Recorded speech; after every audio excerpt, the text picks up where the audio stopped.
Hello students, I am Neha, your commerce lecturer और welcome to my YouTube channel.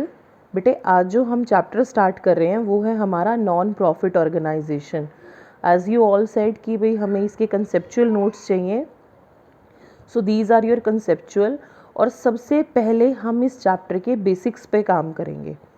पहले हम ये जानते हैं कि हमें ये चैप्टर करना क्यों है।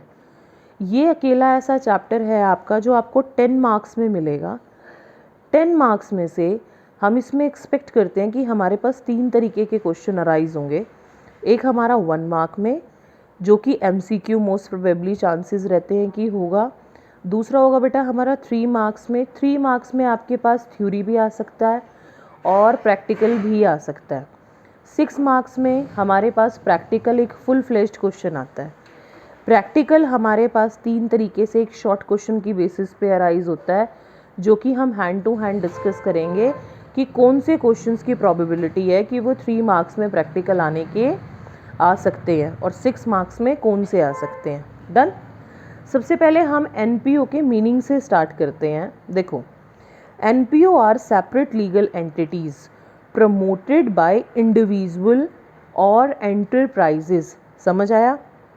पहला वर्ड फोकस करने का इंडिविजुअल्स, सेकंड वर्ड फोकस करने का आपका एंटरप्राइजेस।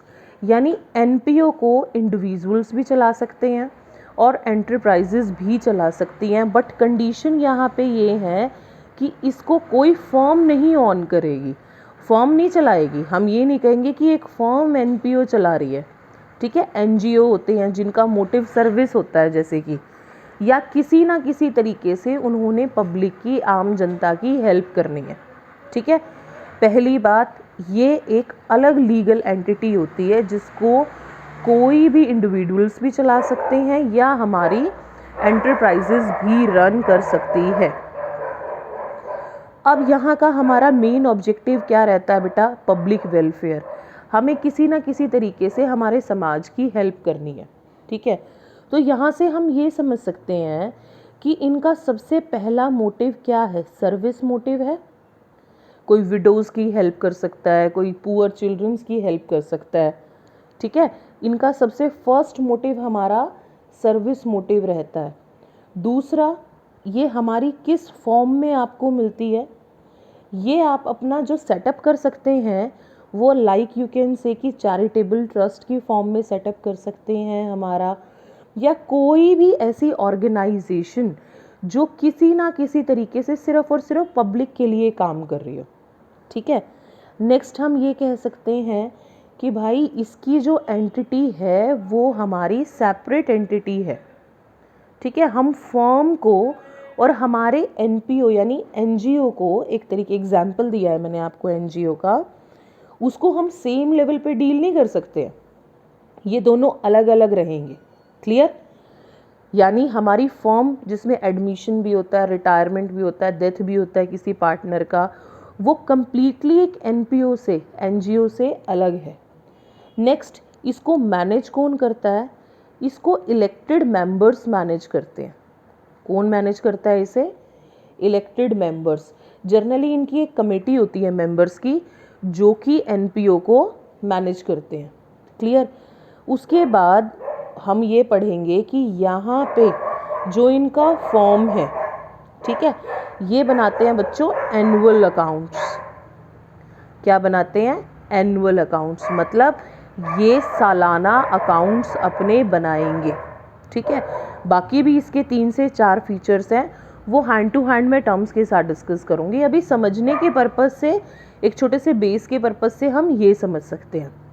अभी तक हमने क्या समझा कि NPO की एक अलग लीगल एंटिटी रहती है जो कि या तो कोई इंडिविजुअल्स प्रमोट कर सकते हैं या कोई एंटरप्राइजेस भी प्रमोट कर सकती है। कंडीशन क्या है? फर्म नहीं होना चाहिए। घूम फिरा के इनका मेन मोटिव किसी ना किसी तरीके से, अगर इनका मोटिव पब्लिक वेलफेयर है, मतलब वो एक NPO है, NGO की बेसिस पे काम कर रही है।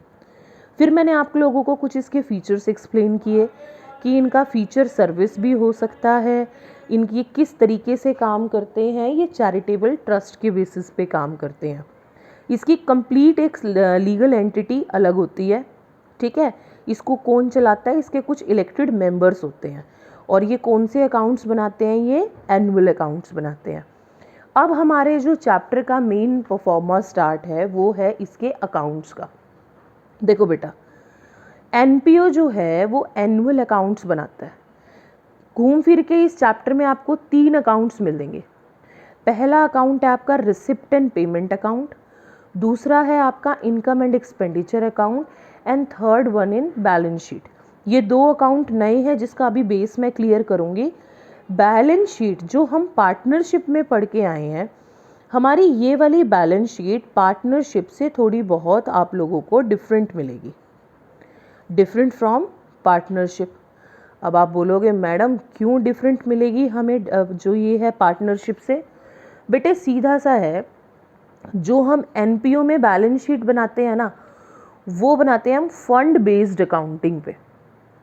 किस पे बनाते हैं ये याद रखना है, और ये 1 मार्क का बड़ा अच्छा खासा क्वेश्चन होता है हमारा 1 मार्क के थ्योरी के बेसिस पे, कि हम एनपीओ चैप्टर में बैलेंस शीट किस बेसिस पे फॉर्म करते हैं। आपका आंसर रहेगा हम एनपीओ चैप्टर में बैलेंस शीट को फंड बेस्ड मेथड से कैलकुलेट करते हैं, ठीक है। That is the only reason कि हमें हमारी ये वाली बैलेंस शीट एक एनपीओ की बैलेंस शीट पार्टनरशिप की बैलेंस शीट से डिफरेंट मिलती है। डन? यहाँ तक बहुत लंबा चौड़ा काम नहीं था, हमने बेसिक्स उठाया। अब हम पढ़ेंगे अकाउंट्स के बारे में। मेरी कोशिश है कि मैं आपको अकाउंट्स की सेंस समझा पाऊँ, ताकि जितना डीपली हम अकाउंट्स कर जाएंगे ना, इसका बेस कर जाएंगे, तो इस चैप्टर में गलती होने के चांसेस आपको बहुत कम रहेंगे। बच्चे सबसे पहले देखो, हमारा जो अकाउंट है receipt and payment account, 11th में आपने कैश अकाउंट या कैश बुक भी आप बोल सकते हो किया था। अब हम जब रिसिप्ट एंड पेमेंट की बात करेंगे ना, तुमने दिमाग में कैश अकाउंट रखना है। मैंने इसके कुछ फीचर्स बताए हैं। सबसे पहला कि ये हम समझेंगे कि ये हम कैश अकाउंट या कैश बुक बना रहे हैं। दूसरा, हम यहाँ पे कौन सी ट्रांजैक्शंस रिकॉर्ड करेंगे? सिर्फ और सिर्फ कैश ट्रांजैक्शन। थर्ड, हम इस पे कैश बेसिस ही रिकॉर्ड करेंगे। हम क्या देखेंगे कि एक्चुअली कैश, जो एक्चुअल कैश था, वो कितना मेरे पास आया है और कितना मेरे पास से गया है। एक्सपेक्टेड नहीं देखेंगे कितना आना था, कितना नहीं आया, क्या पड़ा है, इतना दे रहा है वो बंदा, नहीं, हमें मतलब नहीं है। क्या रिसिप्ट एंड पेमेंट में बहुत ज़्यादा दिमाग नहीं लगाना, कैश बेसिस समझना है। भाई कैश आ गया, लिख दो। हमारे सबसे इम्पॉर्टेंट टर्म जो इस पॉइंट की है वो है बच्चों कि हम यहाँ पे कैपिटल नेचर और रेवेन्यू नेचर, दोनों नेचर की ट्रांजैक्शंस को रिकॉर्ड करते हैं। हमारा receipt and payment account capital as well as revenue, दोनों तरीके की ट्रांजैक्शंस को, दोनों तरीके की नेचर्स को रिकॉर्ड करता है। अब एक बहुत सिंपल से टर्म में समझाऊं, 11th में तो वैसे हमारा एक चैप्टर भी था, that was on capital and revenue. आप कैपिटल को लगाओगे कि मोटी बातें, ठीक है, जो मोटी टर्म्स होती हैं हमारी, कैसे होती हैं समझेंगे डेफिनेटली। और रेवेन्यू को समझोगे छोटी टर्म्स। अब बड़ा सिंपल हो जाएगा तुम्हारे लिए समझना। कैपिटल नेचर मतलब मोटी नेचर की टर्म्स जो होंगी हमारी, कैसे होंगी अभी एक्सप्लेन करेंगे। रेवेन्यू रेफर्स टू जो छोटी छोटी ट्रांजेक्शन्स, छोटी छोटी डीलिंग्स रहेंगी हमारी। The next account we have that is income and expenditure account. अभी हम ये समझ रहे हैं कि हमारा अकाउंट डील कैसे करता है। ये हमारा, हमने 11th में बनाया था प्रॉफिट एंड लॉस अकाउंट, जिसको बना के तुम बड़े फेडअप हो चुके थे। सो सिमिलर है ये, हम इसको समझेंगे। जब भी हम इनकम एंड एक्सपेंडिचर की बात करेंगे, तुम्हें दिमाग में P&L रखना है। यहाँ पे अब देखो दूसरा डिफरेंस, रिसिप्ट एंड पेमेंट में तुमने सिर्फ कैश अकाउंट लिखा, यहाँ पे बच्चों तुमने कैश अकाउंट में कैश ट्रांजेक्शन्स भी आएंगी और क्रेडिट ट्रांजेक्शन्स भी आएंगी। So in this account you can understand both cash and credit transactions are going to be recorded. Transactions are recorded on accrual basis. Accrual basis याद आया 11th? Accrual basis क्या होता है कि एक्सपेंडिचर हम starting से रिकॉर्ड कर देंगे और जो इनकम रिकॉर्ड करेंगे जब वो रियलिटी में हमारे पास आएंगी तब, ठीक है। एक्सपेक्टेड आइटम्स भी हम रिकॉर्ड करते हैं। अब यहाँ पे ध्यान दो, only revenue nature transactions are recorded. हम सिर्फ और सिर्फ रेवेन्यू नेचर की ट्रांजेक्शन्स, रेवेन्यू नेचर कौन सा बना मेरा, छोटी ट्रांजेक्शन्स को ही रिकॉर्ड करेंगे। समझ आया? दिस वॉज द बेस जो कि मैंने अभी एक्सप्लेन किया। अब हम नेक्स्ट देखते हैं। मैंने कुछ एक ओवरव्यू दिया है ताकि आप समझ पाओ कि कैसे receipt and payment account cash के इक्विवेलेंट हम उठा के चलते हैं। बेटे देखो 11th याद करो, आप कैश अकाउंट उठाओ। कैश अकाउंट का नेचर क्या था हमारा, real account. As you all know real का रूल क्या था, डेबिट, यानी हमारे कैश का इनफ्लो हमने डेबिट किया था, कैश का आउटफ्लो हमने क्रेडिट किया था। Real account debit what comes in, credit what goes out. यही रूल से हम पढ़ते आए हैं। इमेजिन, अब मैंने कुछ 2-4 आइटम उठाई हैं आपको समझाने के लिए। कैश की स्टार्टिंग कहाँ से होती है, देखो बैलेंस बीडी और बैलेंस सीडी से। हमारे पास यानी कैश अकाउंट में तुम्हें ओपनिंग बैलेंस भी मिलता है और क्लोजिंग बैलेंस भी मिलता है। अब तुमने जो समझना है ना, अब तुम सोचो कि तुम कैश का ना सिर्फ नाम रिप्लेस कर रहे हो, उस नाम को रिप्लेस करके तुम रिसिप्ट एंड पेमेंट नाम बना रहे हो। समझ आया? कैश का नाम रिप्लेस करके क्या नाम बना रहे हैं, सिर्फ रिसिप्ट एंड पेमेंट अकाउंट। यानी मैं ये भी कह सकती हूँ कि रिसिप्ट एंड पेमेंट का ओपनिंग क्लोजिंग बैलेंस है, और छोटी छोटी आइटम्स उठाना, कोई भी छोटी मोटी, जैसे इंटरेस्ट रिसीव हो गया मेरे पास, गुड्स सेल कर दी मैंने, फॉर मशीन सेल कर दी, और कोई भी मैंने राम नाम के बंदे से पैसा रिसीव कर लिया। सारी जगहों से मेरे पास कैश आ रहा है तो मैंने कैश अकाउंट में डेबिट कर दिया। कैश का नाम मैंने रिप्लेस किससे किया, रिसिप्ट एंड पेमेंट अकाउंट से। अच्छा, कैश जाता कहाँ कहाँ पे है, मैंने सैलरी भी पे कर दी, रेंट भी पे कर दिया, फर्नीचर पे करूँगी तो भी कैश जाएगा। ज़्यादा नहीं सोचना, इस अकाउंट में अननेसेसरी दिमाग नहीं लगाना, सिर्फ हमें ये लॉजिक उठाना है, भाई कैश आ गया तो डेबिट कर दो, कैश चला गया तो क्रेडिट कर दो। सेम। अब यहाँ ना मैंने 2 मार्क किया है पॉइंट, अगर तुमने ध्यान से फोकस हो रहा हो ना। देखो ये आप लोगों को एक बॉक्स दिख रहा है, सेल ऑफ मशीन और फर्नीचर परचेज्ड पे। क्यों दिख रहा है इसको मैं अभी आगे एक्सप्लेन करूँगी। तो कुल मिला के अभी हमने क्या समझा कि मैंने सिर्फ कैश अकाउंट का नाम रिप्लेस करके क्या बनाया है, रिसिप्ट एंड पेमेंट अकाउंट। समझ आया? ओपनिंग क्लोजिंग बैलेंस आया, और छोटी मोटी यानी कैपिटल और रेवेन्यू दोनों तरीके की ट्रांजैक्शंस आ गई। अभी हम एक्सप्लेन भी करेंगे कि कैसे कोई आइटम मेरी कैपिटल नेचर उठाती है और कैसे कोई आइटम मेरी रेवेन्यू नेचर उठाती है। अब आ जाओ बच्चों प्रॉफिट एंड लॉस अकाउंट पे। ठीक है, प्रॉफिट एंड लॉस अकाउंट, पहली बात कौन से नेचर का अकाउंट था, नॉमिनल नेचर का। रूल क्या था, डेबिट ऑल एक्सपेंसेस और क्रेडिट ऑल इनकम। यही पढ़ रहे थे ना हम, प्रॉफिट या इनकम हमारा क्रेडिट हो रहा था। अब मैंने इसका नाम रिप्लेस किससे करना है, जैसे हमने अच्छे बच्चों की तरह यहाँ कैश का नाम रिप्लेस किससे किया था, रिसिप्ट एंड पेमेंट से। सिमिलरली मैं प्रॉफिट एंड लॉस अकाउंट का नाम रिप्लेस किससे कर रही हूँ, इनकम एंड एक्सपेंडिचर अकाउंट से। डन। अब देखो हमारे एक्सपेंसेस उठा रही हूँ बेसिक से, सैलरी, ठीक है, डेप्ट्स, डेप्रिसिएशन, बैड डेप्ट, या कोई भी XYZ मेरे पास एक्सपेंस आ सकते हैं। इनकम क्या क्या आ गई, कमीशन हो सकती है, रेंट रिसीव हो सकता है, और भी कोई मेरे पास अदर इनकम्स भी हो सकती हैं। अब यहाँ पे ना तुमने 2 पॉइंट बड़े फोकस करने हैं, जो कि हमारा इम्पॉर्टेंट टर्म है यहाँ समझने की।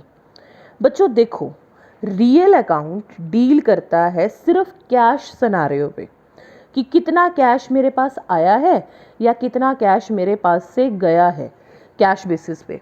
जबकि इनकम एंड एक्सपेंडिचर डील करता है मेरा एक्रूल बेसिस पे, यानी एक्चुअली में। समझना, अब आप लोग मान के चलो कोई एक एम्प्लॉय, मैं यहाँ लिख रही हूँ एक एग्जाम्पल को, मान लो राम एक एम्प्लॉय है, ठीक है, 1000 रुपीज़ पर मंथ वो मेरे पास काम करता है, तो मुझे ईयरली उसकी पेमेंट कितनी करनी चाहिए थी? 12,000। ये था, मुझे उसको सैलरी 12,000 देनी चाहिए थी, पर अभी तक मैंने दी है 11,000 रुपये। समझ आ रही है? कितनी दी है मैंने? 11,000 रुपये। अब यहाँ पे 2 पॉइंट आ गया। ये 11,000 रुपये मेरे कैश बेसिस पे आ गया। क्यों? क्योंकि मैंने एक्चुअली में उसे कैश तो सिर्फ 11,000 दिया है ना। बनता कितना है, यानी साल भर में सालाना, ईयरली, एनुअली बेसिस पे मैं उसको पे कितना करूँगी? 12,000। तो ये मेरा एक्रूल बेसिस हो गया। डिफरेंस समझ आ रहा है? राम एक एम्प्लॉय था, मैं उसको 1,000 रुपये पर मंथ जो है सैलरी देती हूँ, ठीक है। तो इस हिसाब से मेरी 12 महीने की सैलरी कितनी बननी चाहिए? 12,000 बननी चाहिए। पर बाय एनी हाउ मैंने उसे पे करे हैं 11,000 रुपये। अब यहाँ पे 2 बेसिस बन गए मेरे। जो मैंने एक्चुअली पे किया है that is mine cash basis, ठीक है। कितना बनता है मेरा? 12,000 रुपया बनता है ना। So this is my accrual basis. तो बच्चे 11,000 रुपये मैं कहाँ शो करूँगी कैश बेसिस के कारण? रिसिप्ट एंड पेमेंट में। जो यहाँ तुम्हें सैलरी पेड दिखेगा, एग्जाम्पल के तौर पे यहाँ तुम्हें 11,000 दिखेगा, ठीक है। पर यहाँ जो प्रॉफिट एंड लॉस में मैंने सैलरी लिखूंगी वो मैं लिखूंगी 12,000 रुपये। क्यों लिखूंगी? 11,000 तो मैंने पे कर दिया है और 1,000 रुपीज़ अभी भी मेरी आउटस्टैंडिंग सैलरी है, जो कि मुझे सालाना बेसिस पे, ईयरली बेसिस पे 12,000 पे करनी है। समझ आया पहला पॉइंट कि कैसे हमारी यहाँ पे कैश बेसिस आएगा और यहाँ पे मेरा एक्रूल बेसिस आता है। यहाँ पे मैंने तुम्हें एक पॉइंट और मार्क कराया था, अगर तुमने नोटिस किया हो बच्चे। ये पॉइंट देखो, बॉक्स में दिख रहा है, सेल ऑफ मशीन और परचेज्ड मशीनरी का। यहाँ पे क्या था? मेरी मशीन अगर सेल होती है, ठीक है, सेल करना या परचेज करना एक बड़े मोटे टाइम के लिए होता है, यानी एक लंबे समय के लिए। कोई भी नेचर जब लंबे समय के लिए बन गया तो वो मेरा कैपिटल है। यानी अगर मैं मशीन को परचेज कर रही हूँ, ऐसा तो नहीं करते ना, आज मशीन खरीदी कल भाई तू मशीन बिक जा, नहीं। एक्सेप्शनल केसेस में ऐसा होता है, अदरवाइज हम ये सोच के लेते हैं कि ये मशीन मेरे बिजनेस में लॉन्ग टर्म रहेगी। तो परचेज या सेल मेरा एक लॉन्ग टर्म बेसिस है, यानी ये कैपिटल नेचर है। जब परचेज और सेल कैपिटल है तो वो इनकम एंड एक्सपेंडिचर का पार्ट नहीं है। समझ आई? और रिसिप्ट एंड पेमेंट में तो हमारे दोनों ही नेचर आते हैं, आप लोगों को पता है, कैपिटल नेचर भी और रिवेन्यू भी, मतलब छोटी आइटम्स भी और मोटी आइटम्स भी। समझ आया? दूसरा बच्चों का जो कन्फ्यूज़न रहता है वो इस पॉइंट पे भी रह सकता है कि मैम प्रॉफिट किया, हमारे को मान लो मशीन पे सेल करने से प्रॉफिट हो गया, या मशीन को हमने सेल किया तो मुझे लॉस हो गया, इसको कहाँ दिखाएंगे? तो बच्चे प्रॉफिट या लॉस अर्न करना हमारा एक छोटी आइटम है, मतलब ये बिजनेस का एक पार्ट है, छोटी आइटम है। तो ये हमारी छोटी आइटम होने की वजह से रिवेन्यू बन जाता है। क्या बनता है? रिवेन्यू। और जब ये रिवेन्यू है तो ये किस में जाएगा? इनकम एंड एक्सपेंडिचर में। समझ आया? यानी सेम मशीन को अगर मैं परचेज करूंगी और मैं सेल करूंगी तो वो कैपिटल नेचर उठाता है, मोटी आइटम, लॉन्ग टर्म बेसिस पे, जबकि उसका प्रॉफिट या लॉस मेरे लिए एक छोटी आइटम है। डन? अब एक सिंपल सा फॉर्मेट, बेसिक फॉर्मेट डिस्कस कर रही हूँ ताकि आपको चैप्टर क्लैरिटी ज़्यादा हो, ठीक है। इससे नेक्स्ट वीडियो में मैं आपको क्वेश्चंस डिस्कस करूँगी आपके साथ। आज वाली वीडियो में मैं सिर्फ पॉइंट्स उठा रही हूँ बेसिक के। जितने ज़्यादा स्ट्रॉन्ग इस चैप्टर के बेसिक रहेंगे उतना ही स्ट्रॉन्ग ये चैप्टर रहेगा, ये बात याद रखना बच्चे। अब हम फुल फ्लैश्ड बनाते हैं हमारा receipt and payment account. Nature real account, real account का है हमारा, रियल नेचर है।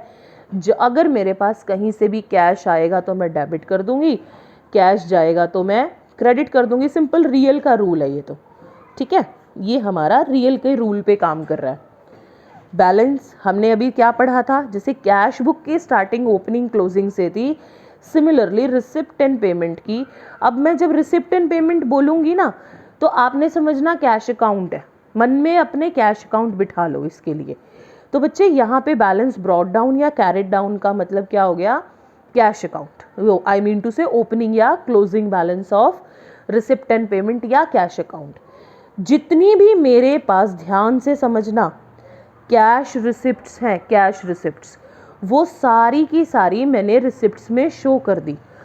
कैश रिसिप्ट में समझने की बात, कैपिटल रिसिप्ट्स भी हो सकती हैं, रिवेन्यू रिसिप्ट्स भी हो सकती हैं, ठीक है। और लास्ट में यहाँ पे हम बैंक ओवरड्राफ्ट, अगर मेरा कैरेट डाउन इस साइड आता है तो वो बैंक ओवरड्राफ्ट होगा, इसको भी हम भूलेंगे या इग्नोर नहीं करेंगे, समझ आई। अगर मेरे पास कैरेट डाउन इस साइड है तो that is wine bank overdraft. Next क्या है बच्चे, यहाँ पे बैलेंस ब्रॉट डाउन, हम स्टार्टिंग यहाँ से भी कर सकते हैं सिमिलर। हमारे पास कैश बुक में फेवरेबल और नॉन फेवरेबल दोनों बैलेंसेस हो सकते हैं। अब है बच्चे मेरे पास कैश पेमेंट। कैश पेमेंट मतलब इसमें टोटल कैश आ रहा है, जिसमें कैपिटल नेचर भी होगा, रेवेन्यू नेचर भी होगा, मतलब छोटी आइटम्स भी होंगी और मोटी आइटम्स भी होंगी। लॉन्ग टर्म कह सकते हो और शॉर्ट टर्म, दोनों तरीके की मेरे पास आइटम मिलेंगी, ठीक है। ये था एक बेसिक छोटा सा फॉर्मेट, और भी आइटम्स हैं समझने के लिए, अभी ये समझा है। Income and expenditure account, income and expenditure account में अब ध्यान से समझेंगे कौन सा नेचर है, नॉमिनल नेचर है। नॉमिनल नेचर होने की वजह से डेबिट ऑल एक्सपेंसेस, तो मेरी डेबिट साइड कौन सी बन गई, एक्सपेंडिचर की। क्रेडिट ऑल इनकम, तो क्रेडिट साइड मेरी किसकी बन गई, इनकम की।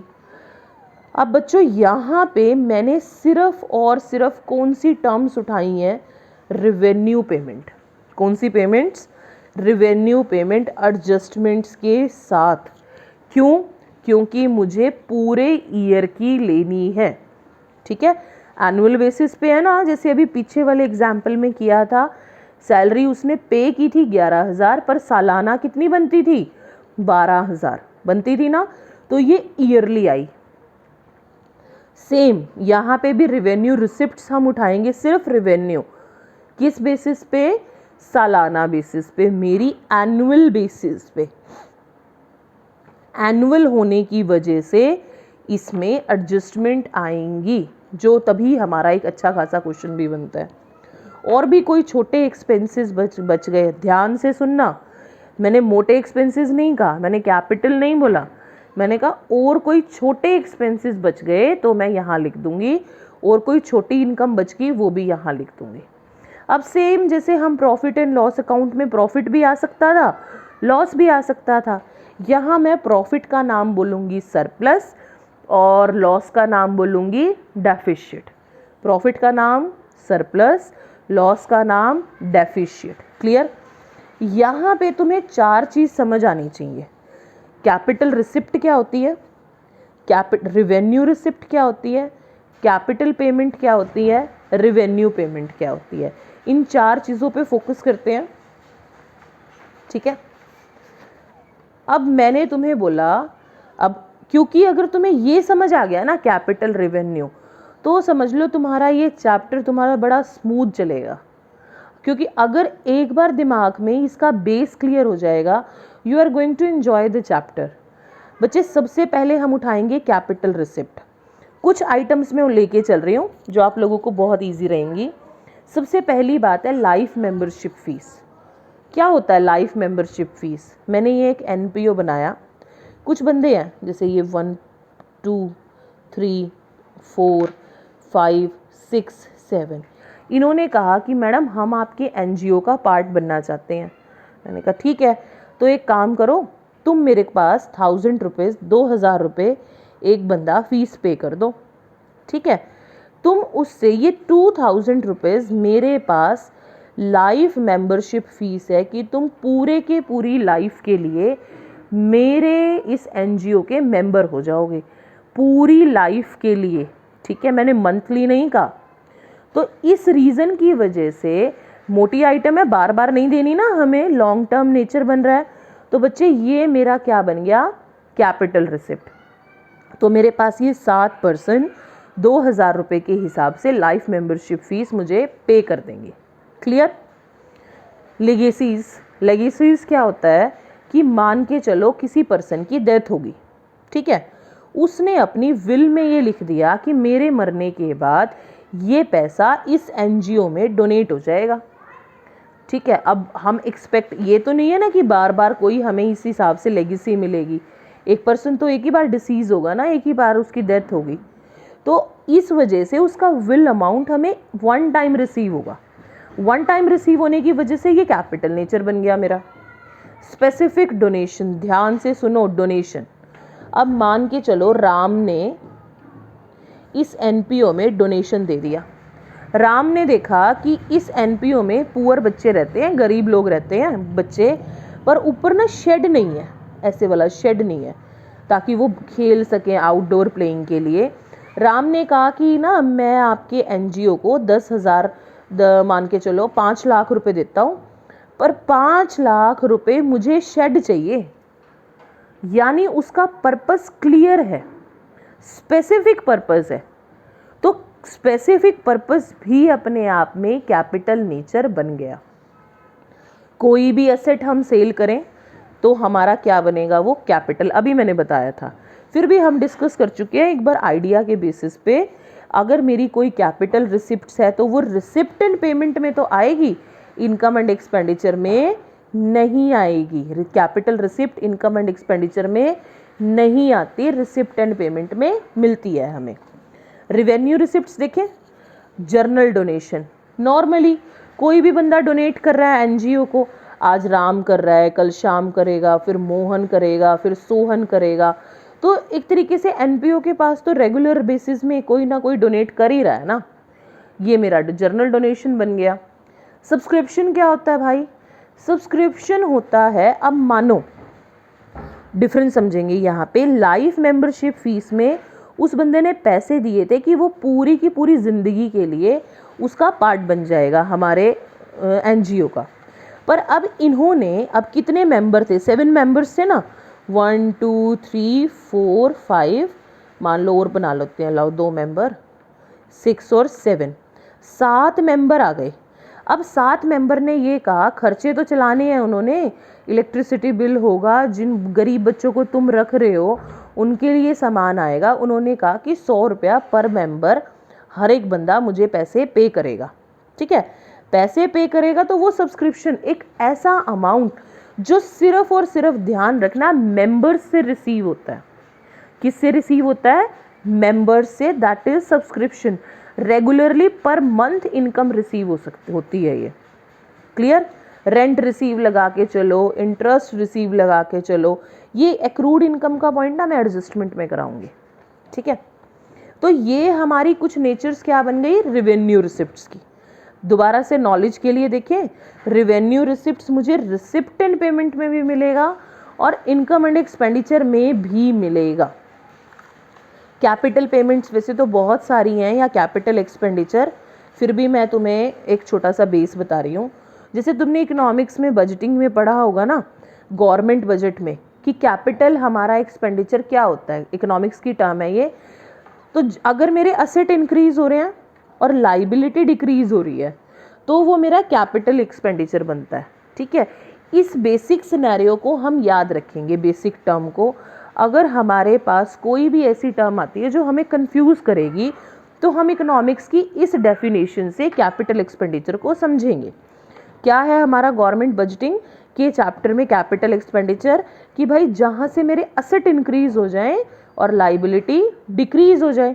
तो हमारे पास बेसिक एग्जाम्पल क्या है, कोई मैं परचेज कर सकती हूँ, फिक्स्ड एसेट कर लिया परचेज, या मैं बिल्डिंग कंस्ट्रक्ट कर रही हूँ।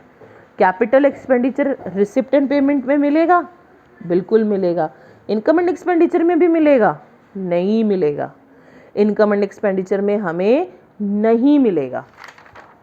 And the last topic of this lecture is revenue payments. Revenue payment यानी छोटी छोटी पेमेंट्स हमारे पास कोई भी हो सकती हैं, सैलरी देना, रेम्यूनरेशन भी, ये आपस में भाई भाई हैं। सैलरी दे सकता है, रेम्यूनरेशन दे सकता है, रेंट दे सकता है, टैक्स दे सकता है, प्रिंटिंग या कुछ भी, या ऑनरेरियम। ऑनरेरियम में एच साइलेंट है, सबको पता होगा प्रोनाउंस करना ऑनरेरियम। ऑनरेरियम क्या होता है कि कोई स्पेशल गेस्ट हमारे अगर हमने बुलाया ओपनिंग के लिए, कोई भी, मान लो मेरा NGO मैंने खोला, ठीक है, मैंने शाहरुख खान को बुला लिया कि Shahrukh Khan sir you are invited to inaugurate my NGO।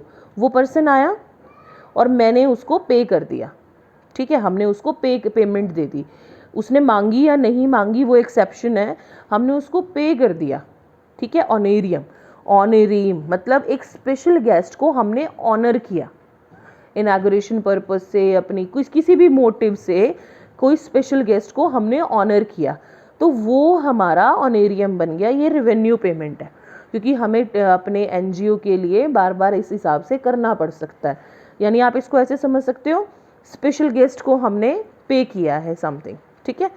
So that's all about in this lecture. Hopefully आपको बेसिक क्लियर हुआ हो, नहीं क्लियर होगा तो आप प्लीज़ मेरे से एक बार बात करना, यू कैन व्हाट्सएप मी और message me. Okay, thank you.